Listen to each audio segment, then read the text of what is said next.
આપ જોઈ રહ્યા છો સ્પાર્ક ટુડે ન્યૂઝ। વડોદરા શહેરના વાસણા રોડ પર આવેલા ઇટ્યુટેલેજ world coaching classes coaching institute ખાતે ધોરણ 10ના સારા નંબર લાવનાર વિદ્યાર્થીઓનું સન્માન કાર્યક્રમનું આયોજન કરવામાં આવ્યું છે, જેમાં ઇન્સ્ટિટ્યૂટના વિદ્યાર્થીઓ, ટીચર્સ અને વાલીઓ હાજર રહ્યા છે। સારા નંબર મેળવનાર વિદ્યાર્થીઓને મોમેન્ટો આપી તેઓનું સન્માન પણ કરવામાં આવ્યું છે, કેક કટિંગ કરવામાં આવ્યું છે, સાથે જ ઉજવણી એટલે કે સેલિબ્રેશન પણ કરવામાં આવ્યું છે।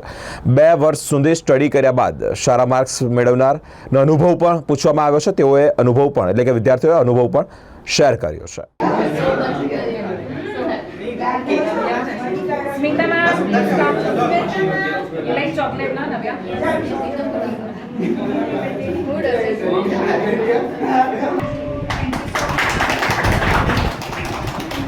I hope all of you can add more greenery to this water. This time. Ma'am. She told me 35-40 kids.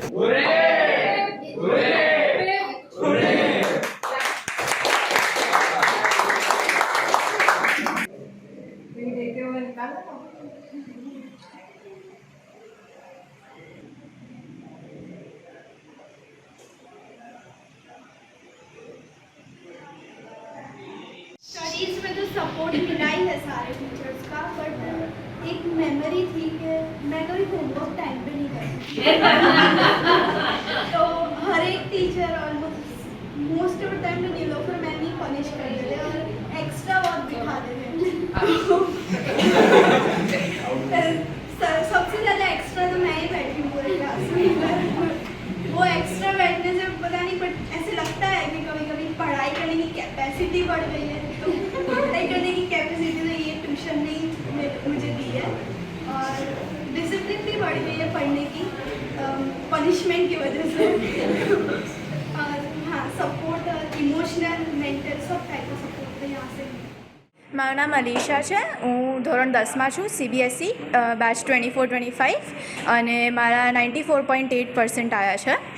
અને મેં ખૂબ મહેનત કરી હતી, બટ મારી મહેનતની પાછળનો રાજ એ છે કે મારા મમ્મી પપ્પાએ પણ બહુ સપોર્ટ કર્યો અને સાથે સાથે મારા કોચિંગ ઇન્સ્ટિટ્યૂટ ઇટ્યુટેલેજ વર્લ્ડે પણ બહુ જ વધારે સપોર્ટ બતાવ્યો છે અને મને બહુ જ પુશ કરી છે આગળ જવા માટે અને મારા લિમિટ્સ રીચ કરવા માટે। સો હું મારી બધી જ ટીચર્સને થેન્ક કરવા માગું છું કે મને આ લિમિટ સુધી પહોંચાડી, આ એક સક્સેસ મને આપી, એની માટે બહુ જ થેન્ક યુ। મેં કરન્ટલી વિચાર્યું છે કે 11th સાયન્સમાં બાયોલોજી સ્ટ્રીમ પરસ્યू કરવાનું। हाय, मेरा नाम आयशा है और मैं 10th गुजरात बोर्ड 2024-2025 के बैच से हूँ और मेरे 10th में 91% आए। क्या कहोगे, किसको शेयर दोगे?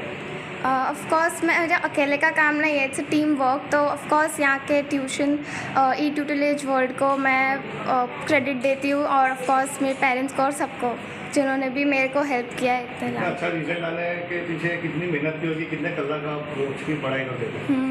ऑलमोस्ट मतलब कांस्टेंट हार्ड वर्क चाहिए, ऐसा नहीं है, it's not a one day thing. तो एवरी डे 4 to 5 hours। હું doctor Nilofer Sheikh ઇટ્યુટેલેજ world coaching સેન્ટરની કો ફાઉન્ડર છું।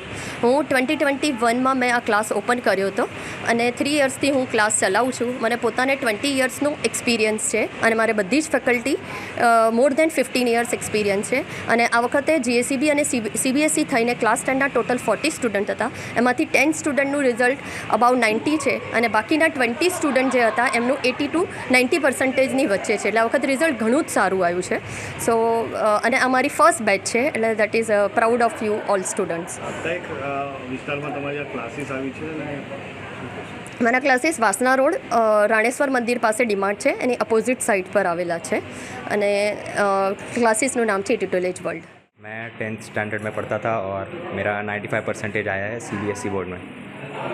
कितनी मेहनत की आपने? मेहनत मैं ज़्यादा नहीं करता था, 1 हफ्ते पहले ही पढ़ाई शुरू करता था और जितना होता था कर लेता था, रोज़ का 3-4 घंटा।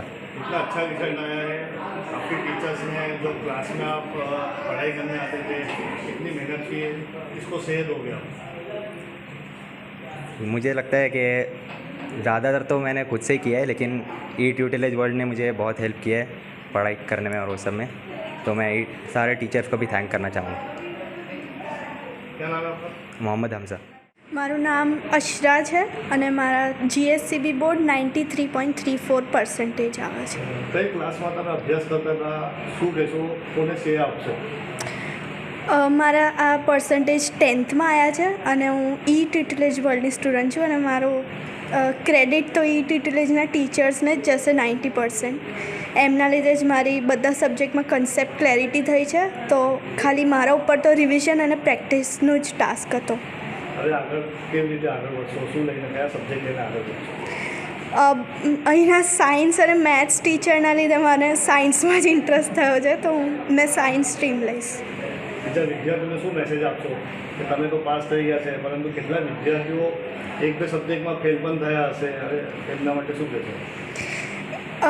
આઈ થિંક જે રેગ્યુલર ક્લાસીસમાં ધ્યાન આપે તો ફેલ થવું તો પોસિબલ જ નથી અને ઘરે જઈને તો ખાલી બહુ ટાસ્ક રહેતો નથી. ક્લાસીસ જ મેઇન છે. એટલે ક્લાસ કરવું જોઈએ. હા, રેગ્યુલર ક્લાસીસમાં અટેન્ડન્સનું બધું.